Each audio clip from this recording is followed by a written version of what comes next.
Ladies and gentlemen, I present our Vice President, Kamala Harris.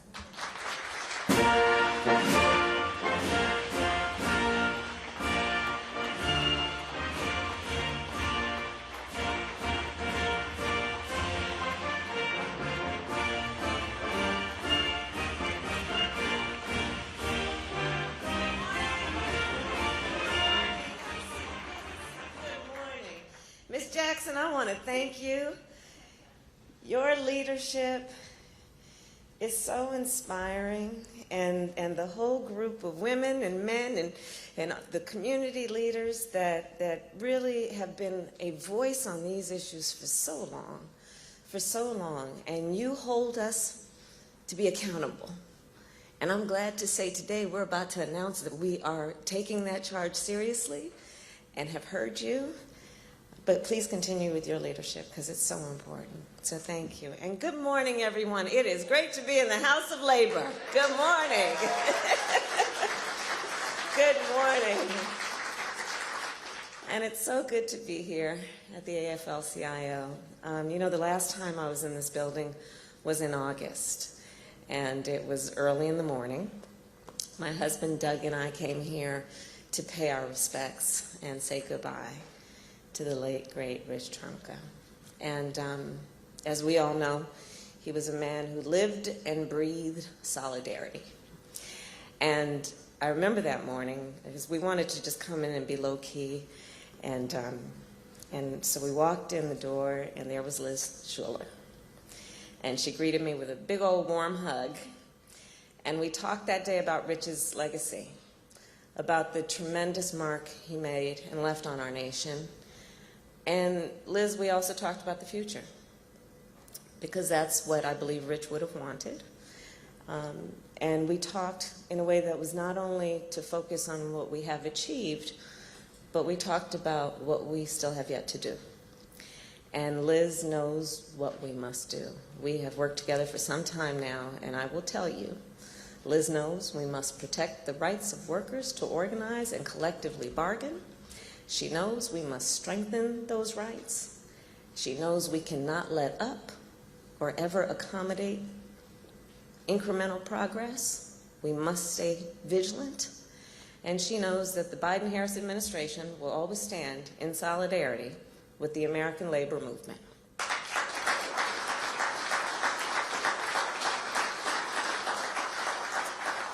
So you all know, and the President and I have been clear, we are determined and we are proud to say, perhaps sometimes with a bit of bravado, that we will be the most pro-labor union administration in America's history. And we are proud of that. We are proud of that.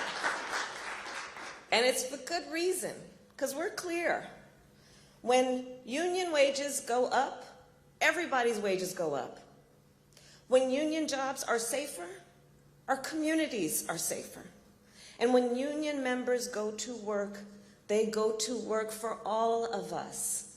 They teach our students and care for our patients. They lay broadband lines and manufacture electric vehicles, and union members replace lead pipes.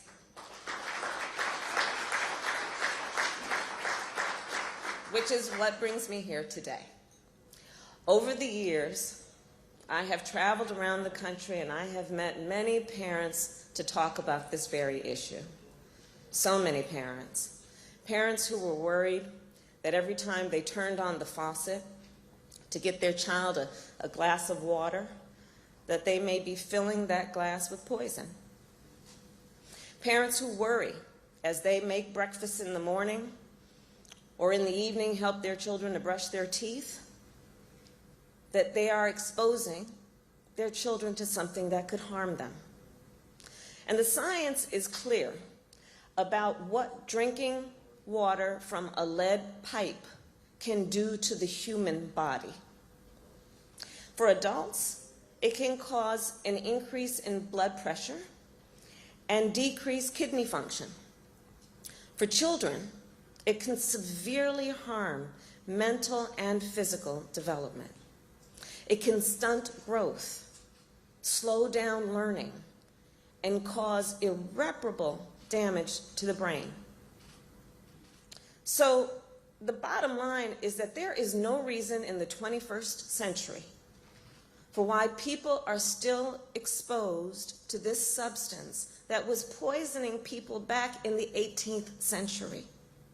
There is no good reason. But here's the truth, and it's a hard truth. Millions of people in our country, many of them children, are still exposed to lead every day. As many as 24 million housing units in our country contain substantial amounts of lead paint. As many as 10 million households get their water through lead pipes and service lines. And so do up to 400,000 schools and child care facilities. Let's just reflect on that. In one of the most advanced nations in the world, this is happening right now in our country. In areas around our country, children are drinking from water fountains fed by lead pipes. They're sleeping in bedrooms coated with lead paint. And as a result, today, more than half of children under 6 in our country are at risk of lead exposure. And I'm going to repeat that. More than half of the children in America who are under the age of 6 are at risk of lead exposure. So it's not right, obviously, and we cannot let this stand any longer. Lead exposure in our nation, we should all agree, is a national emergency, and it is something we can do something about. And so that is why our administration is releasing the Biden-Harris Lead Pipe and Paint Action Plan. And that's a nice fancy name. You know, we have these long names. Mayor, you know that. Mitch Landrieu is here. But it is an action plan. So the action is to direct and coordinate the efforts of local, state, and federal partners to a single goal: to significantly accelerate the removal of lead pipes and paint over the next 10 years, particularly in communities that have historically been left out and left behind. So this action plan, the action, will be historic in proportion and nature. It will build on the historic progress of our administration that we've made over the last year to protect our communities from lead exposure. Last month, thanks to the support of so many in this room, so many extraordinary leaders, I wish I could just name everybody by name. Because of you, not only what you did leading up to January, but what you've done your entire lives, and then what you have helped us to do in this town and around the country. The bipartisan infrastructure deal is now the bipartisan infrastructure law. Because of you. Because of you. And our bipartisan infrastructure law will invest $15 billion in replacing lead service pipes and lines throughout our country.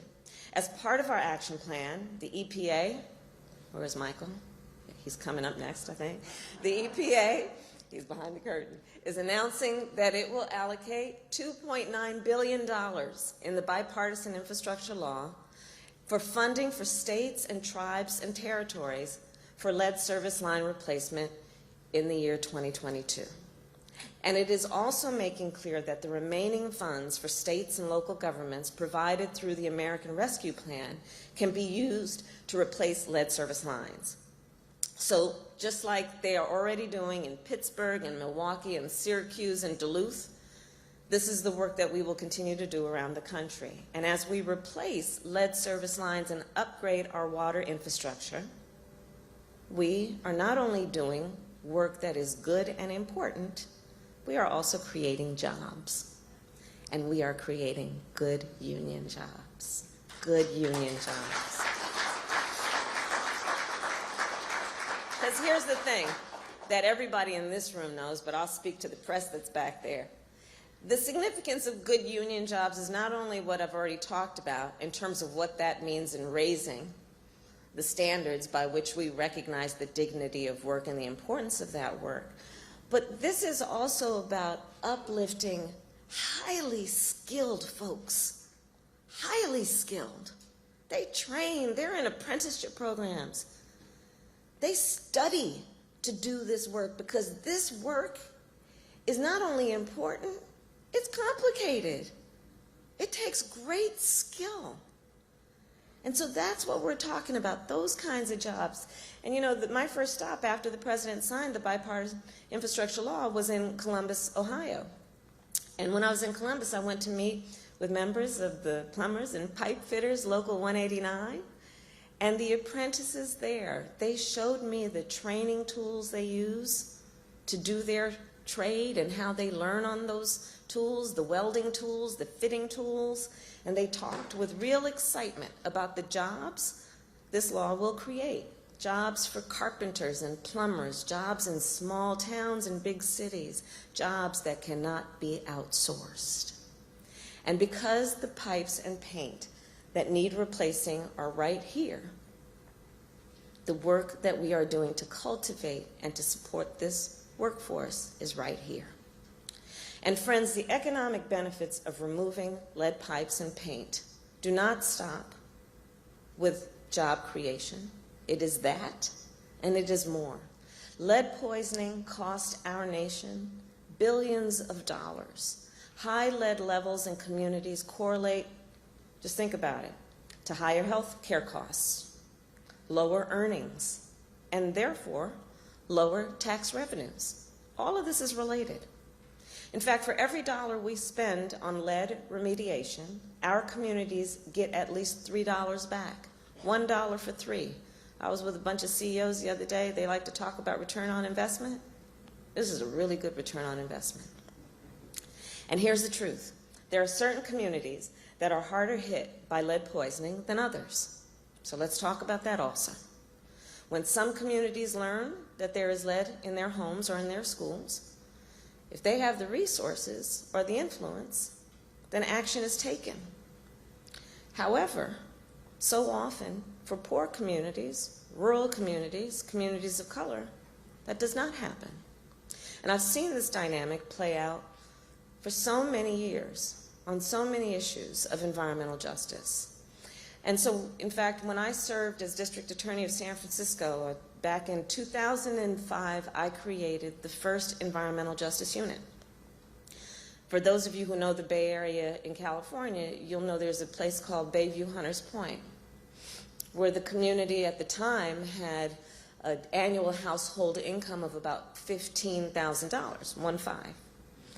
And then, no surprise, there were many issues that affected that community, including dumping. People would just go there. They would treat it like a dumping site, as though families and children were not there. And I saw firsthand how this work that they were doing, it basically, how they became dumping grounds, how that resulted in environmental hazards and havens for pollution. And so I created the first environmental justice unit to go after polluters and to protect the health of all of our communities. Because, by the way, my approach was, some may not want to hear this, the people who are dumping in those communities need to be held accountable by a prosecutor. And so that was the work that we did many, many years ago. And then there is the work that we did most recently when I was in the U.S. Senate, knowing that children were getting sick from water that came from the tap, and that these children were often from communities that were being left behind. So we introduced legislation to put emergency funds toward the replacement of toxic drinking water infrastructure in communities that were being disproportionately harmed. Our administration, the Biden-Harris administration, is committed to investing in all communities, especially those that have long been overlooked and underserved. We must target investments toward communities that are at a higher risk of exposure to lead pipes and paint. And to that end, our Build Back Better Act will allocate $9 billion in lead remediation in low-income communities, Native communities, and communities of color, as well as for schools and child care facilities. It would also invest nearly $1 billion to address lead hazards in rural communities. I will conclude with this. The challenge that we face is without any question great. Lead is built into our cities, it is laid under our roads, and it is installed in our homes. And that is why we decided to launch this action plan here in this House of Labor. Because unions know how to do great things.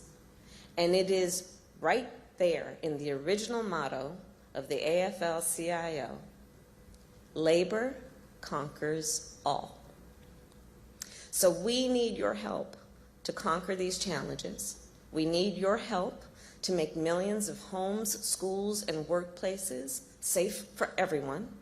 And we need your help to make sure this is the beginning of the end for lead in America. So let us get to work. Thank you all. May God bless you, and may God bless America. Thank you.